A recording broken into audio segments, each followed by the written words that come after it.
I'm Noam Siegel. Thank you very much for joining or watching the recording of this webinar, this Genway Academy webinar about the rise of the generalist. I'm excited to partner with Genway. They were generous enough to give me access to their platform to conduct all sorts of research using AI. And my goal is, first of all, to learn for myself more about AI research and how it works, but also spread the word and give access to other people. And so, everyone can learn how to do more AI-based research and get the hang of it. It's a new era that we're in. So I hope you're excited to learn more. And again, now that we know that my sound is working, I hope, and now that we know that the comments are working as well, I really encourage you to share whatever you like about why you joined the session today, what you're most excited to hear and learn about, what you're itching to discuss. And even though I can't bring you on stage, on video with me, I'd love to answer all of your questions and debate all of the topics to debate through the comments. So please use the comment functionality within StreamYard for all of that stuff. I'm going to very, very briefly, again, talk about Genway AI, but mostly focus on the research topic of the day, insights and takeaways from the research, and then have hopefully a discussion and some Q&A. Unfortunately, I can see that we lost quite a few viewers because of the issues we had. You'll have to watch the recording afterwards. That's okay. Alrighty. So in a sentence, Genway is an AI platform that enables you to conduct interviews moderated by AI. And there are two types of interviews you can conduct, either usability studies or contextual interviews. Usability studies enable you to test your Figma prototypes and gather feedback on those prototypes by simply uploading them into Genway. And contextual interviews is just any other kind of interview where you don't have a prototype, but you want to have a deep context-driven conversation about a topic, which is exactly what I did in this particular case around the generalist versus the specialist. And that's the topic of the day. And what I was trying to share earlier is that a few years ago, just 4 or 5 years ago, I made a video that got a lot of negative responses, a ton of negative responses. It made people upset, anxious, angry. And the video was about how there is no such thing as the generalist. And I was bemoaning, is bemoaning the right word? That when we say we are generalists, when we say we are mixed methods researchers, what we're really saying is that we're kind of mediocre at everything.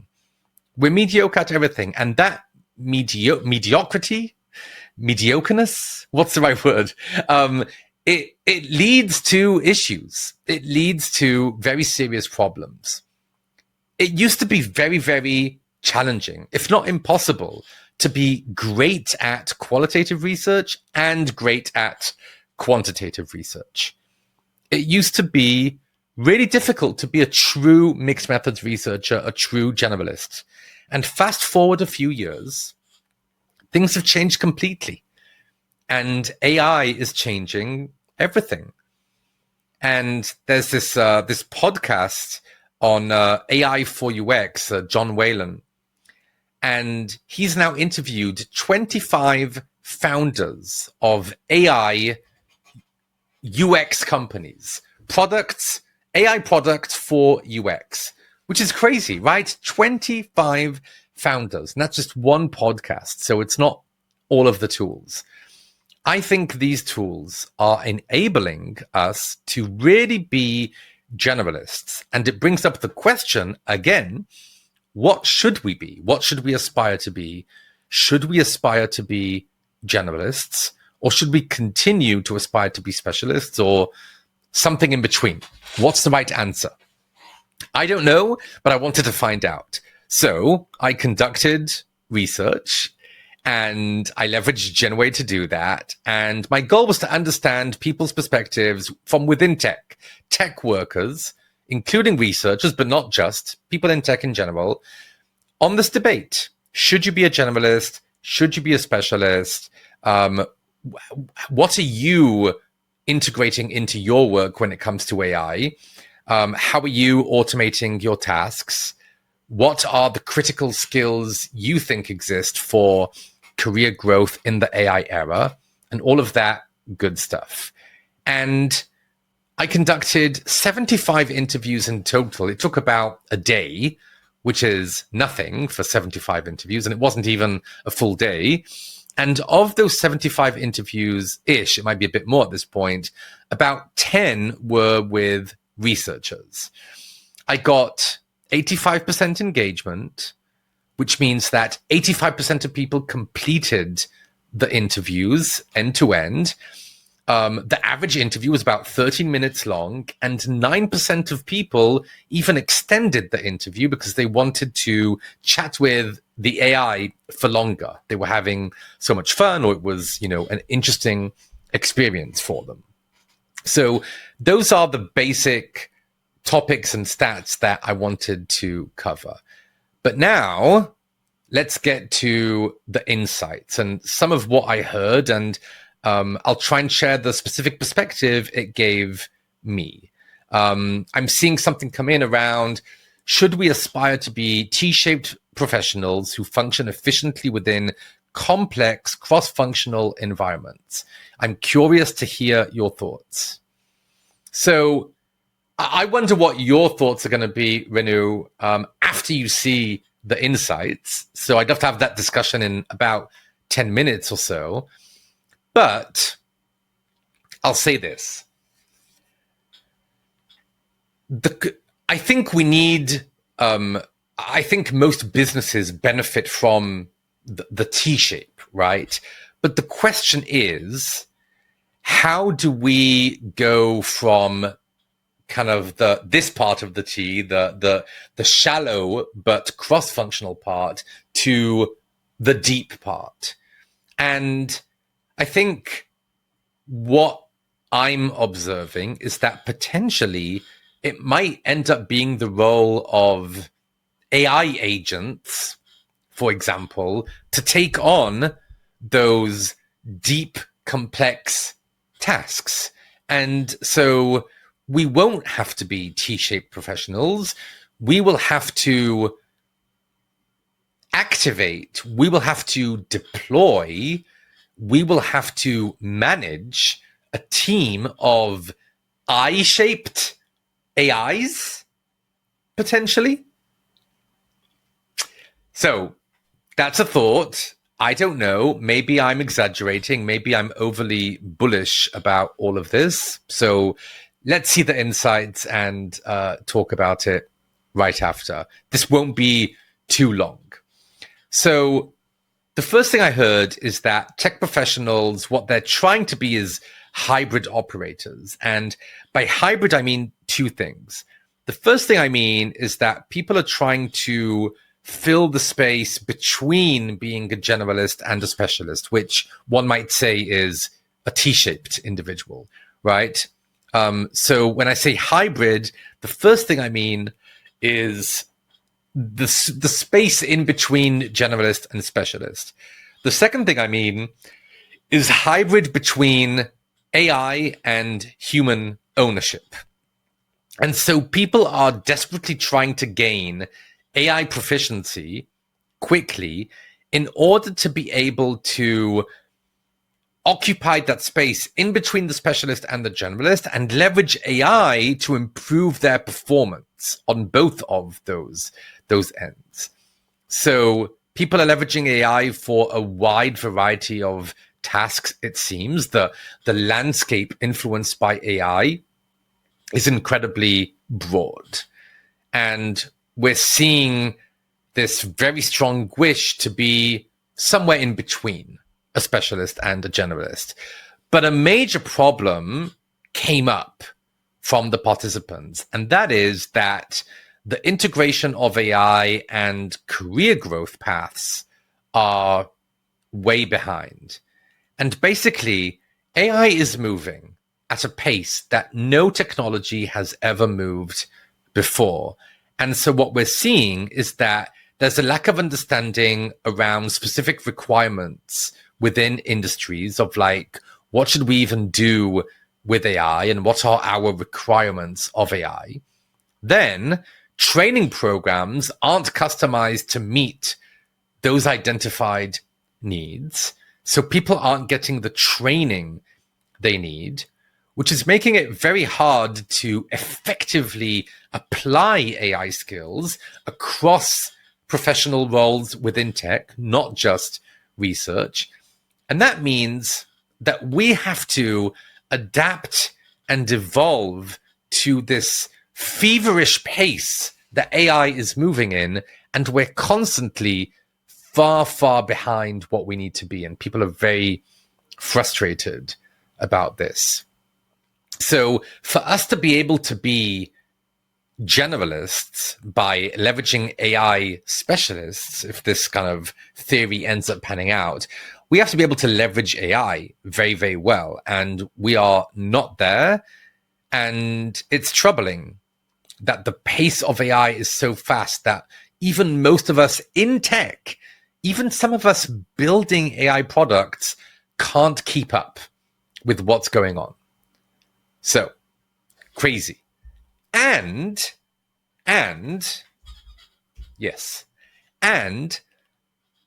right now, when people are specializing, they seem to be focused on what they are defining as tough to replicate skills. But the question is, well, first of all, are you correctly identifying what tough to replicate skills are?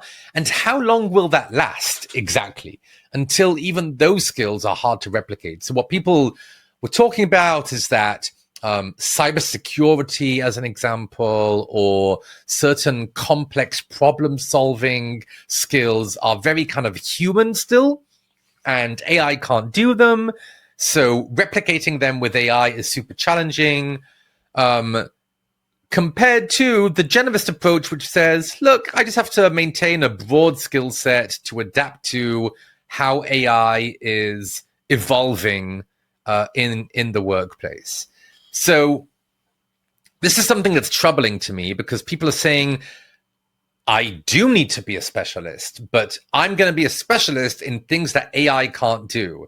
And I don't know about you, but I've seen AI not do something on a Monday and do it pretty damn well on a Tuesday, 24 hours after that.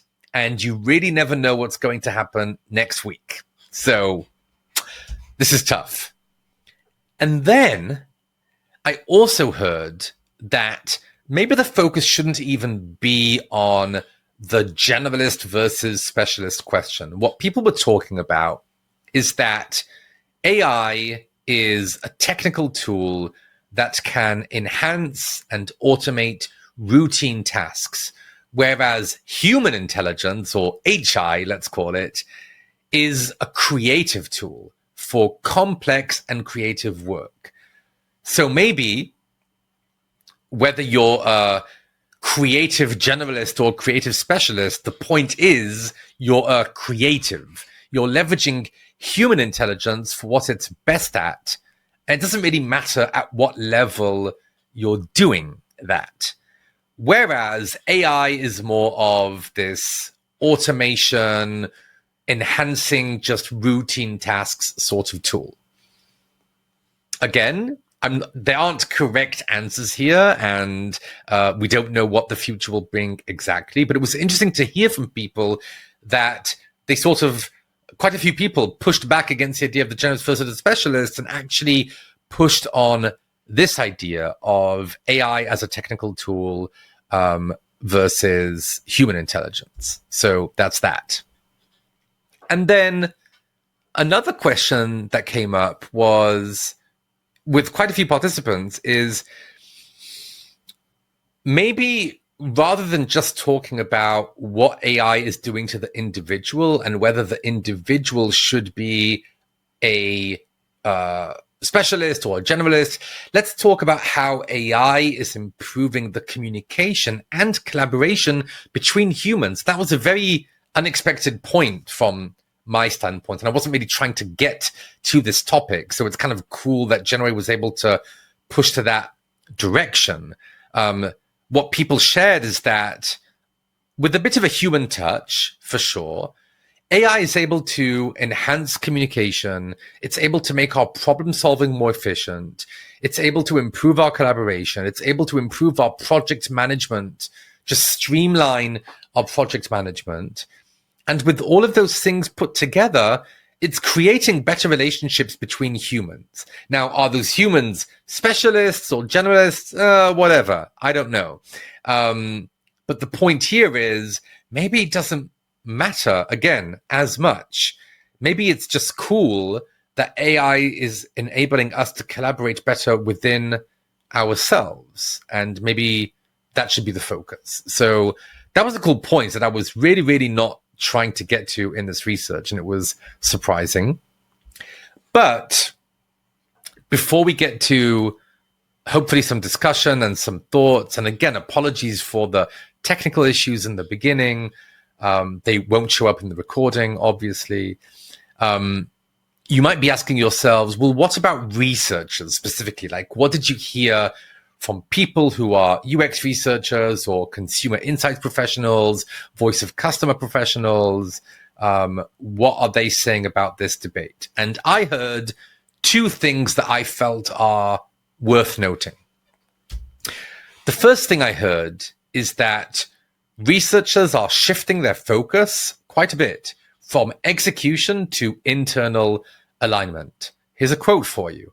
I see researchers spending a lot more time with stakeholders, really understanding the business need and what data could potentially help stakeholders make better decisions, helping stakeholders clarify what it is that they're looking for, understand the metrics that they're trying to move, and then craft the research plan. AI tools would be the executors of that plan, and then the researcher can work with the AI tools to make sure the insights are applicable and can directly influence stakeholder decisions. Now, this was very interesting to me because on the one hand, I get it. We didn't used to have access to these AI tools. So we had to focus more of our attention on execution. Makes sense. On the other hand, I was a bit surprised here because, I don't know, maybe share in the comments what you think, but from my perspective, it's disappointing that it took us AI tools arriving to realize that we need to be spending significant, meaningful time with our stakeholders and understand the business need. Researchers have to have good business sense, good product sense, good technical sense, or we can't do our job very well, I would suggest.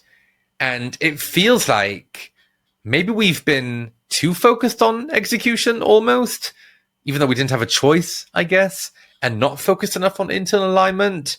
So I'm glad to see that maybe AI can help us improve our impact, maybe even be a game changer for our impact and for our outcomes by enabling us to better connect with our stakeholders and better understand the business, the product, our customers, all of it together. So that's one point. Would love to hear from you. And the second super interesting point I heard was that we need to maybe shift the level of our work from research to strategy. So this person, for example, said, I specialize in qualitative research, which AI might replace one day, but I pair that with a lot of business strategy. And I'd also like to learn how to pair it with more data skills and data visualization. I have strong communication skills, strong storytelling and writing skills. And I think having a business strategy mindset helps make any qualitative specialty more useful across the team. Very interesting to me. I remember just a few years ago that a lot of researchers, there's no polite way to say this, so I'll just say this. A lot of researchers used to mock strategy people. A lot of researchers used to look at strategists and think to themselves, these are essentially researchers, but doing less rigorous research, poorer quality work. So I don't want to be a strategist. I want to be a researcher. And now it feels like, assuming we can get over this debate and end this debate of the generalist versus the specialist, the next debate is going to be about, do we want to be a researcher or a strategist? And that's very interesting to me. And also, what does that mean? Like, what does it look like to be more of a strategist and not a researcher? This participant did share a bit more about what they meant about that, but we don't have time to go into that topic as well in this case. I'm seeing a comment here from Renu. This is what I align with 100%. Qualitative research will only thrive if contextualized with a business mindset. Love it. So I hope to see this happen too. It's just interesting to me that just a few years ago, we didn't want to be strategists, I feel, in research. And now I guess people do. So interesting times in front of us. So what's some of the bottom lines here, I guess, from my perspective? But again, if you have questions, comments, if you're angry and want to shout at me through the comments, I'm open to anything. Happy to have a discussion for as long as you want me to stick around. But here's my TLDR. And I'm not including takeaways because I want us to talk about the takeaways together. But so I'll just share my insights. My first insight is there's clearly a push to become a more hybrid operator in two senses, which I mentioned before, to be a generalist and a specialist, something in between, and to work as a human with AI, to complement yourself with AI capabilities. But tech workers are clearly feeling the pain of trying to keep up with the fastest moving technology in history. And so we don't feel like we're effective hybrid workers, and we don't feel like there's a very promising future for us being effective unless we figure out how to level up very quickly. Troubling. Number two, it's still unclear where our focus should be, even if we choose to specialize. Tough to replicate skills? Okay, but for how long will skills be tough to replicate? Creative work? Again, will HI or human intelligence keep its edge in that area? Or maybe not. Claude and ChatGPT recently released models that are a lot better at creative writing, which is one form of creative work. So what's going to happen? We don't know. And then the third point is that researchers are clearly leaning two ways.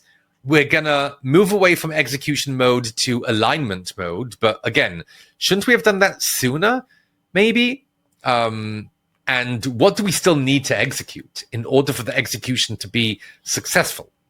And number two, become business strategists who we used to mock in the past. I mean, it's a generalization. I'm sure not everyone watching this used to mock business strategists. But I know quite a few people who definitely did. So interesting times ahead. What are the takeaways from this?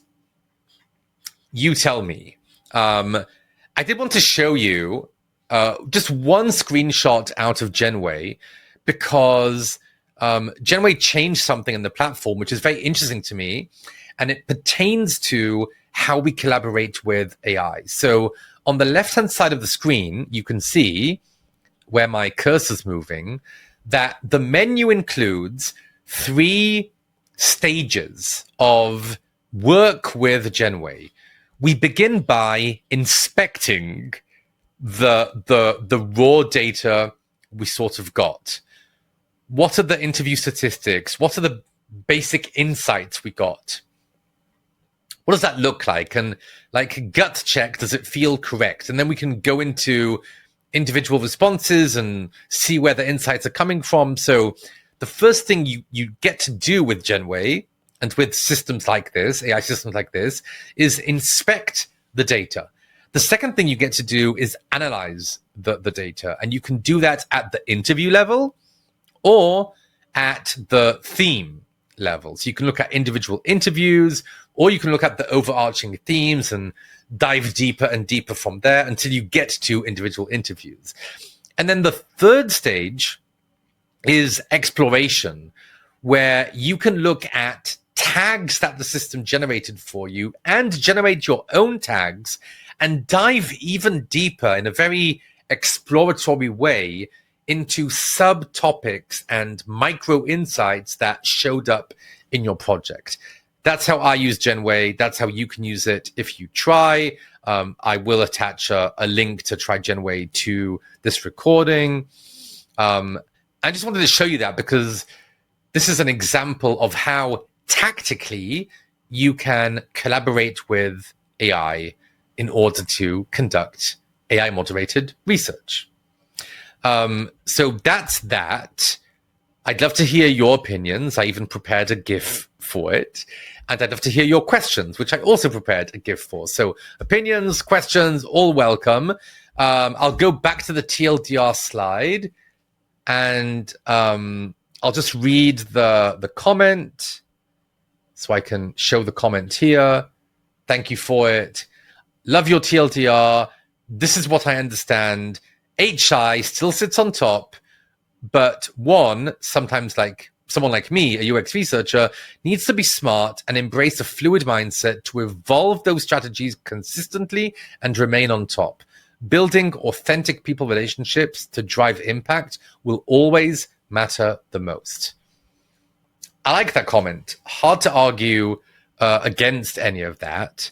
I do think that we would be smart to embrace a very fluid mindset because these AI technologies are moving at an astounding pace.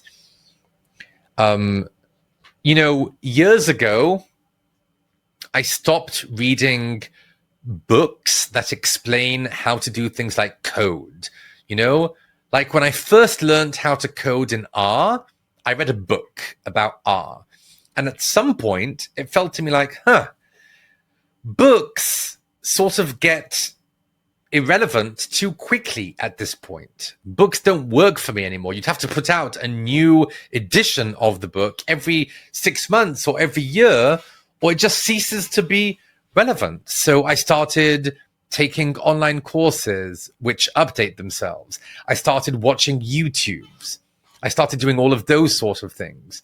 And now, even those YouTubes, even those courses, after a week, 2 weeks, a month, tops, it's irrelevant, which is astonishing. So I very much agree that we need to be fluid, but we need to be fluid in a very extreme way, I would suggest.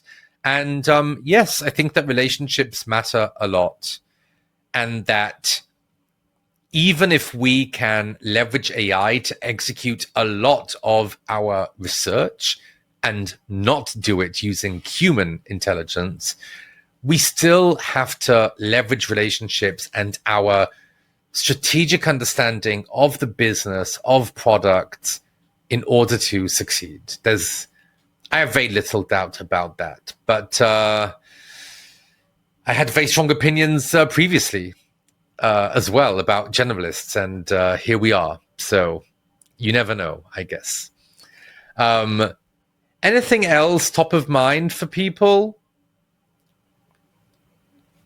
that I can talk about or we can debate about? Any other concerns, questions about Genway as a platform? We're basically at time, but I'm happy to stay for a little bit longer if anything else is top of mind for you. So please feel free.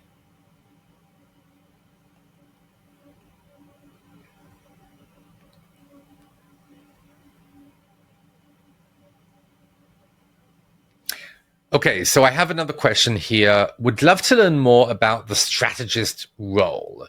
do you have any strategists you follow? I'm sure I do have strategists that I follow. For those of you who are watching this and don't know me very well or who I am, I've worked in quite a few companies at this point, and some of those companies like Twitter, now X, or Meta, Airbnb, are larger companies. And in those larger companies, we had all sorts of functions. We had research functions like UX research or consumer insights, and we also had a strategy team.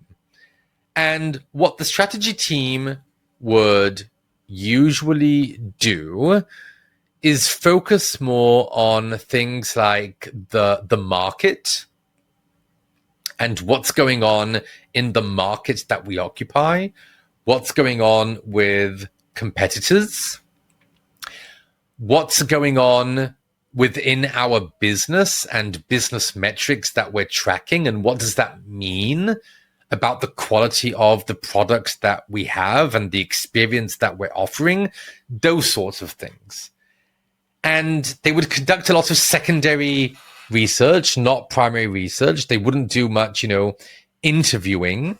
They would sometimes run surveys, and they would use other methods as well. But certainly the methods they used were often seen as less rigorous compared to what researchers use. But now, Lilia, here we are. It's a brave new world. Thank you again for the question. I don't remember any names off the top of my head, but I think for those of you watching this, I would encourage you to go on LinkedIn, find some strategists, have a chat, see how they're doing, see how they're feeling about their roles in this AI era.